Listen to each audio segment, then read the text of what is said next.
Mark chapter 14. After 2 days, it was the Passover and the feast of unleavened bread, and the chief priests and scribes sought how they might take him by trickery and put him to death. But they said, not during the feast, lest there be an uproar of the people.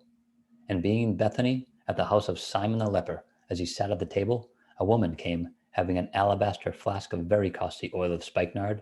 Then she broke the flask and poured it on his head. But there were some who were indignant among themselves and said, why has this fragrant oil been wasted? For it might have been sold for more than 300 denarii and given to the poor. And they criticized her sharply. But Jesus said, let her alone. Why do you trouble her? She has done a good work for me, for you have the poor with you always, and whenever you wish, you may do them good, but me you do not have always. She has done what she could. She has come beforehand to anoint my body for burial. Assuredly, I say to you, wherever this gospel is preached in the whole world, what this woman has done will also be told as a memorial to her. Then Judas Iscariot, one of the 12, went to the chief priests to betray him to them. And when they heard it, they were glad and promised to give him money. So he sought how he might conveniently betray him. Now, on the first day of unleavened bread, when they killed the Passover lamb, his disciples said to him, where do you want us to go and prepare, that you may eat the Passover? And he sent out 2 of his disciples and said to them, go into the city, and a man will meet you carrying a pitcher of water. Follow him. Wherever he goes in, say to the master of the house, the teacher says, where is the guest room in which I may eat the Passover with my disciples? Then he will show you a large upper room, furnished and prepared. There make ready for us. So his disciples went out and came into the city and found it just as he had said to them, and they prepared the Passover. In the evening he came with the 12. Now as they sat and ate, Jesus said, assuredly, I say to you, one of you who eats with me will betray me. And they began to be sorrowful, and to say to him one by one, is it I? And another said, is it I? He answered and said to them, it is one of the 12 who dips with me in the dish. The Son of Man indeed goes just as it is written of him, but woe to that man by whom the Son of Man is betrayed. It would have been good for that man if he had never been born. And as they were eating, Jesus took bread, blessed, and broke it, and gave it to them and said, take, eat, this is my body. Then he took the cup, and when he had given thanks, he gave it to them, and they all drank from it. And he said to them, this is my blood of the new covenant, which is shed for many. Assuredly, I say to you, I will no longer drink of this fruit of the vine until the day when I drink it new in the kingdom of God. And when they had sung a hymn, they went out to the Mount of Olives. Then Jesus said to them, all of you will be made to stumble because of me this night, for it is written, I will strike the shepherd, and the sheep will be scattered. But after I have been raised, I will go before you to Galilee. Peter said to him, even if all are made to stumble, yet I will not be. Jesus said to him, assuredly, I say to you that today, even this night, before the rooster crows twice, you will deny me 3 times. But he spoke more vehemently, if I have to die with you, I will not deny you. And they all said likewise.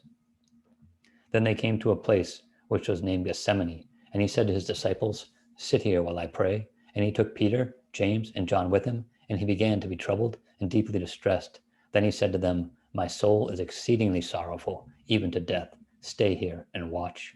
He went a little farther and fell on the ground and prayed that if it were possible, the hour might pass from him. And he said, Abba, Father, all things are possible for you. Take this cup away from me. Nevertheless, not what I will, but what you will. Then he came and found them sleeping and said to Peter, Simon, are you sleeping? Could you not watch 1 hour? Watch and pray, lest you enter into temptation. The spirit indeed is willing, but the flesh is weak.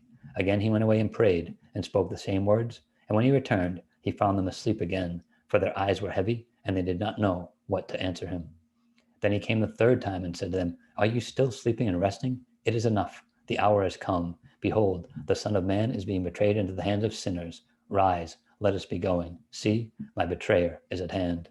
And immediately, while he was still speaking, Judas, one of the 12, with a great multitude with swords and clubs, came from the chief priests and the scribes and the elders.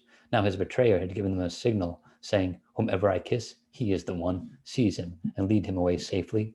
As soon as he had come, immediately he went up to him and said to him, Rabbi, Rabbi, and kissed him. Then they laid their hands on him and took him. And one of those who stood by drew his sword and struck the servant of the high priest and cut off his ear. Then Jesus answered and said to them, have you come out as against a robber with swords and clubs to take me? I was daily with you in the temple teaching, and you did not seize me, but the scriptures must be fulfilled. Then they all forsook him and fled. Now a certain young man followed him, having a linen cloth around his naked body. And the young man laid hold of him, and he left the linen cloth and fled from them naked. And they led Jesus away to the high priest, and with him were assembled all the chief priests, the elders, and the scribes. But Peter had followed him at a distance, right into the courtyard of the high priest, and he sat with the servants and warmed himself at the fire. Now the chief priests and all the council sought testimony against Jesus to put him to death, but found none. For many bore false witness against him, but their testimonies did not agree. Then some rose up and bore false witness against him, saying, We heard him say, I will destroy this temple made with hands, and within 3 days I will build another made without hands. But not even then did their testimony agree. And the high priest stood up in the midst and asked Jesus, saying, Do you answer nothing? What is it these men testify against you? But he kept silent and answered nothing. Again, the high priest asked him, saying to him, Are you the Christ, the Son of the Blessed? Jesus said, I am, and you will see the Son of Man sitting at the right hand of the power and coming with the clouds of heaven. Then the high priest tore his clothes and said, What further need do we have of witnesses? You have heard the blasphemy. What do you think? And they all condemned him to be deserving of death. Then some began to spit on him and to blindfold him and to beat him and to say to him, Prophesy. And the officers struck him with the palms of their hands. Now as Peter was below in the courtyard, one of the servant girls of the high priest came, and when she saw Peter warming himself, she looked at him and said, You also were with Jesus of Nazareth. But he denied it, saying, I neither know what or nor understand what you are saying. And he went out on the porch, and a rooster crowed. And the servant girl saw him again, and began to say to those who stood by, This is one of them. But he denied it again. And a little later, those who stood by said to Peter again, Surely you are one of them, for you are a Galilean, and your speech shows it. Then he began to curse and swear, I do not know this man of whom you speak.